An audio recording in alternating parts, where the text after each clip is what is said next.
it's me! O, nagulat na naman kayo. Nagandahan na naman kayo masyado sa akin. You know why? Kasi nandito ako sa Ivy Clinic! There!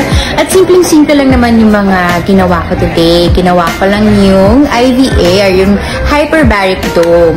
Meron siyang 100% oxygen, kaya naman talagang nakaka-young, nakaka-fresh. And ginawa ko din yung Ivy Dome. Alam nyo, bonggang-bongga yun. Kasi mainit na sa labas, pero mas mainit sa loob ng dome. Pero this time, papayat kayo ng sobra-sobra. Mawawala pa lahat ng toxins ninyo.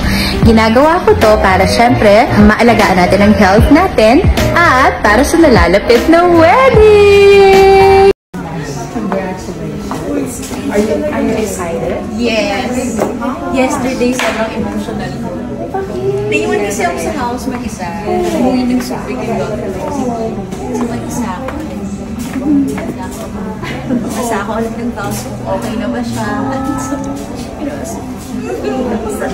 Ay, God!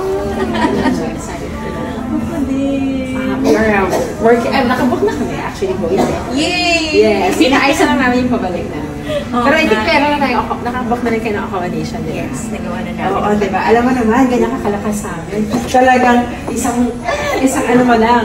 Diyan kami. Oo, dapat nandun kayo. Hindi pwedeng wala kayo dahil kasama na kayo sa buong process. I'm so happy for you. Finally! I know, at least it's nice to celebrate. Yes. Diba?